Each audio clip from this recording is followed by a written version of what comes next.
Man of the hour, Shirley Stewart. Long time no see, Shirley. How things going, man? Well, I have to say it's good seeing you. All It's right. been a couple of years. All right. I'm actually the man behind the camera, so people don't really know who's Definitely. talking. But Uh, in any event, I'm trying to put together a series of interviews for like Bajan artists who are deserving of, you know, they do, they've had to do, and this, we can just do it off the cuff, so you can introduce yourself and tell people, who Shirley Stewart really is, right? Definitely. Oh, You know, Jeff, they said nothing before the time. right. So I guess this is the right time. My name is Shirley Stewart. I was bred and born on the island of Barbados. During the years, I went to school at the Modern High School, which I think is now defunct. So to the Modernites around the world, when you see me, this is one of your own.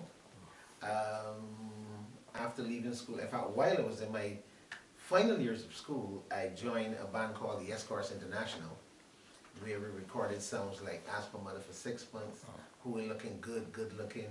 One of the first songs that I wrote, a song called Dawn, which later on, when I had my first daughter, I named her after the song. So whenever I see her, I remember, the first song Yeah. that I wrote.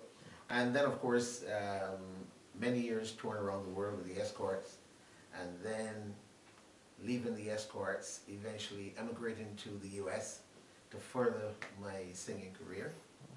During that period of time, I got married, have a daughter called Desiree who lives in Boston.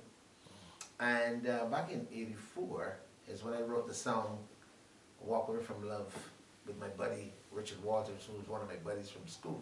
Right. I know that this song went on to be a Caribbean classic. What's the real story behind Walk Away From Love? That's a good question there, Jeff. Walk Away From Love is a true song, and I'll tell you why. When I wrote the song, I would say I was in and out of relationships. And I said to myself one day, I said, you know what? I should really write something about this, because I'm sure most people during the course of their life, go through the ups and downs of love.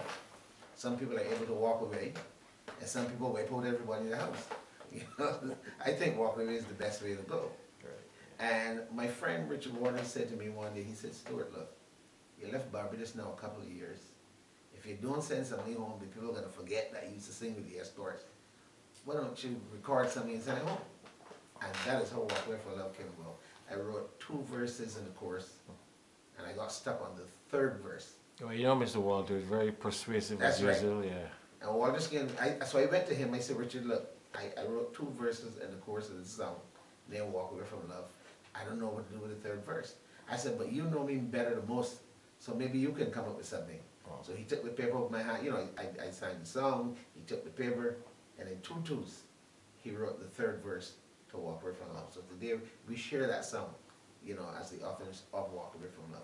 Right, but did you ever had the notion or the perception that it was be so popular up to today? 'Cause it was recorded like almost, 15 years or more? Because Tony Cadogan, Kid Cadogan, Yes, I was actually in the studio when the song was being recorded. rest in peace, because we lost him. He passed, yeah. Yeah, And up to this day, it's been recorded by the Royal Barbados Police Band.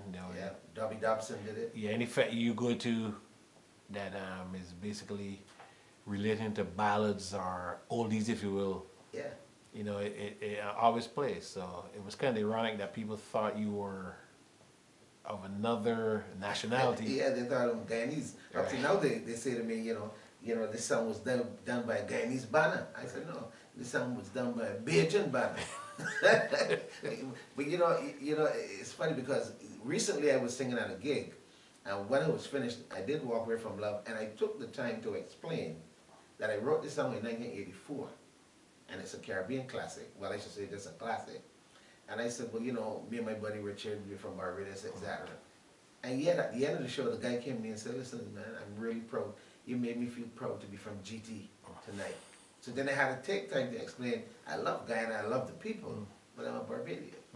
That's all that meant. So in other words, you set the record straight. I had to set the record straight, yes. Right. Yeah. Definitely. Yeah. Looking back on the history of music in Barbados, we both came through you know, let's say the dues paying part. That's You right. know, where you play the $2 fets and you come home like 6 in Sometimes the they get the morning, money.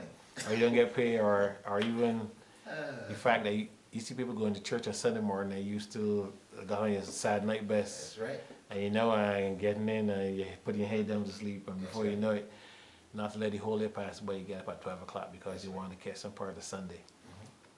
Mhm. How do you see it now compared to then? Well, I must say that the people who are coming up now are in a much better position than we were. I mean, like you said, $2 facts.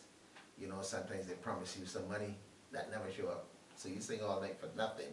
You're just singing it for the love of the game. But now you have the youngsters who can stay at home and use the latest technology and record some stuff, you know, put it on YouTube, put it on iTunes. They can talk to producers. I mean, they have more opportunity now than we ever had.